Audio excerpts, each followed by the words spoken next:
Brett Dolan on our Lewis Automotive Hotline. It's because, Brett, we had so many people call that had baseball questions in the last segment. They just kept coming in. There was 5 of them. I even opened up talking about football, and everybody wanted to talk baseball, man. So it's right in our wheelhouse. No, this is the great time of the year. You know, the super regionals are so much fun. The possibility of Omaha, I'm digging it. I'm glad the fans are too. It's just hilarious. Jesse texted in. I love Jesse's texts.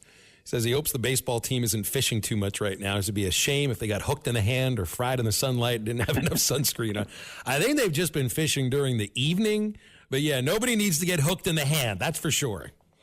No, none of that. I mean, I was listening a little bit to a Hog Pod with Ryder Helfrick today, and someone posed the question to Ryder. He goes, I don't fish. I don't do anything. I don't golf. I play baseball. That's all I do. And I'm like, well, that's a man after my own heart. So he won't get hooked or have any issue out there in the pond. The rest, who knows? Maybe. Well, catchers aren't allowed to have hobbies. I mean, they've got to catch. No. They've got to hit. They're not the golfers. I've never known a catcher to be a golfer. It's always the pitchers. It's usually the starting pitchers and the pitching coach. It's never a catcher. Good point. Yeah, there's no time for that. No, never is. Why has Ryder become such a better hitter? It's been 3 weeks, 3 to 4 weeks, and right now he's the best hitter on this team, which says something. I think it's a level of maturity. I think there's some confidence. I think everything has kind of come together. He doesn't seem to be a guy where the moment is too big. You know, when I sat down with him in January, and that feels like a year ago, and it was just a few months ago, I said to him, there's one word that I keep hearing over and over that describes you. Can you guess what it is? And he looked at me and he said, serious. And I said, yes, that's the word. I mean, you could just tell this guy is wired. You know, he wants to be around this game. He loves it, whether it's catching and working with pitchers or hitting it. We've seen the pitch framing. We've seen the working with pitchers. And now I think maybe the last element to come together was offense. And obviously it's been a big part of this lineup, because if you would have told me at the beginning of the year with Iredale and then Cujillo were kind of 4 and 5 that we'd see Helfrick up there, I don't know if I would have said yes this year, maybe next, but it's come to fruition, and it's happened relatively quick. What do you feel is an impact for a team when a catcher is potentially your best hitter? Because that doesn't happen very often. You know, I'm thinking of Oregon State, Adley Rutschman. I mean, that's a rare kind of a situation. Buster Posey in Florida State. Now, throughout the season, Vahiva's been the best hitter, and there have been other moments where you think that about Maxwell or you've thought that about Cujillo, but right now it's Helfrick.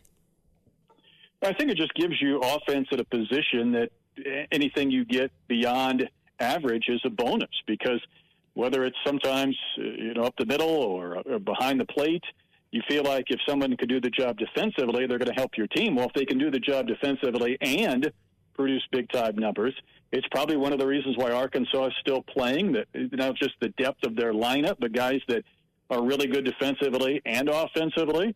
And sometimes there's just a little ebb and flow, too. And it doesn't mean that Iredale, Cujillo, some of those other guys can't have big weekends, even though they've been quiet. I think we saw that a little bit with Logan Maxwell last week. There's been some times where he hasn't been on the field, and he reminded us again that he's an impactful player in the middle of that lineup. But it wouldn't surprise me if there aren't a couple of other guys that take a step forward this week or maybe beyond. But obviously it's been a lot of fun to watch Ryder and what he's done behind guys like Vahiva and Davidan, who we know have just been consistently good all season. Doesn't Tennessee shift their infield in a way that Arkansas usually doesn't until there's 2 strikes? Because I remember there looked like there were some opportunities for bunts. Do you think that turns into something that Arkansas tries to work with? Or do you just try to, do what you've done most of the season, which is just hit hardline drives all over the park? Well, it depends. I mean, obviously there's no secrets with these teams. It's not just playing a team again. It's playing a team that you went up against what feels like just a couple of weeks ago. I think it depends the success you're having. Arkansas had a great approach and plan against Liam Doyle. Can they do that again? I mean, his numbers are sick. Maybe not necessarily just in SEC games, but for the entire year as far as hits to innings pitched and walks to strikeouts and strikeouts to innings. If you need to create, I think we've seen that a little bit. And sometimes it's been from guys we haven't expected.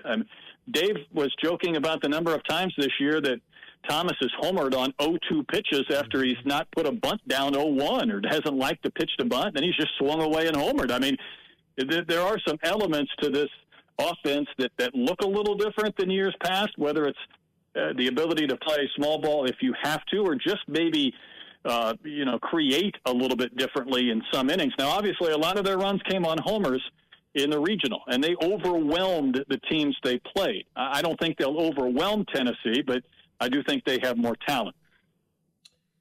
Bubba brought this up. I've brought it up all throughout the week because these teams are fairly similar. I think the depth of the lineup is about the same. I think Arkansas's got a deeper pitching staff, but they're in terms of talent, they're pretty similar teams. Both teams have a finalist for the Golden Spikes Award. Come on. Where the separator is fielding. Does that come into play in this series? Would that be a reason why Arkansas wins the series? I think it clearly could be. Obviously, strikeouts take away fielding opportunities. If Doyle has a night where he strikes out 13 or 14, it negates what his defense might allow behind him. But I think we saw a little bit of that in the series a few weeks ago, just making plays or not making plays, taking hits away. I think it can. Tennessee, and you're right, Phil, there's a lot of similarities. The number of players that they have that have 10 or more home runs concerns me because they did homer in those 3 games in Baum Walker. So Arkansas has to keep the ball in the park, too, to allow some of these separators to maybe play in, whether it's depth of a lineup or defense. But, this is really an epic showdown. And to me, watching Vahiva against Doyle and 2 of the 3 Golden Spikes finalist is intriguing, kind of the game within the game, and will the big players step up, and what's gonna tilt to super regional. It's a little bit unfair, I think, that these teams are playing each other, considering some of the other teams that are still playing, but it's the cards that they've been dealt. Well, yeah. Does this tournament need to get to a place where you reseed? You don't do that in the basketball tournament. You're not doing that in the college football playoff. I thought the NFL was about to try a reseeding in the playoffs. They decided against it. The Lions pulled that proposal. So I don't think we're going to ever be in a place where you reseed the college baseball tournament either. It just, we always did think that these teams would meet in Omaha in the postseason. It turns out they get to Omaha. Yeah, I don't think we'll reseed, although it's interesting because of all the conversation when it comes to teams in regionals and not bringing teams from beyond 400 miles and such. I would say Arizona to North Carolina from a travel logistics standpoint, or Florida State to Oregon State, doesn't make a ton of sense. So, maybe there's something there that will intrigue people as far as just the distance. But the SEC just didn't perform as well as I think we expected. Maybe we had a little SEC bias. Maybe the ACC was better than we thought, because this College World Series field is going to look much different in a week than I think we would have anticipated 2 weeks ago. And I almost hate to get too far ahead of ourselves, but I would say for the winner of this Super Regional, you're going to look at that bracket in Omaha, and you're going to see a path to that championship series, or you're going to see a possibility of competing for or winning a title because of the way things will shake out. And it's hard not to kind of peek and look a little bit far ahead, but it kind of magnifies, I think, the drama and what we're going to see this weekend, because it's going to be a couple of titans. And I know Arkansas has played better than Tennessee has, but I think there's something about a program that wins championships. The personnel may change. The coaches are the same. You're going to be in for a battle when you go up against a team when it comes into a postseason format, and that's what Arkansas is facing, even though they do have the benefit, obviously, of being at home. Yeah, and I wasn't worried about the regional field. I didn't think that the committee gave Arkansas a field last week that they didn't deserve, and I think that played itself out too. But from this point on, if you're talking about getting to the national championship series, the Hogs have the toughest of the roads of any of the teams, because not only is it Tennessee that you got to beat twice, but if you make it to Omaha, odds are you're playing against LSU and either Kate Anderson or Anthony Ianson. I mean, those two guys are really tough to hit. That's the best 1-2 punch in the country. So if Arkansas gets to the championship series, Brett, they've beaten 2 of the other teams that would be at the top of the list to win the whole thing too. That's right. It would kind of just shake out if the way it's thrown up front, and it is a little bit weird. I think you and I joked this week that if this was college football and this was a conference championship game, the loser would still be in the playoff, and the loser might be the odds-on favorite or be at the top of the list of favorites to win the national championship. And if both Tennessee and Arkansas could be in the College World Series next week, I think they'd probably be 1-2 or 1-2-3 with maybe North Carolina or LSU for the possibility of winning it. But it is a little bit difficult when you know that one of these teams is going to see their season come to an end. And I wish it wasn't the case, but there's just a lot of chaos on other sides of the bracket while chalk held on our side.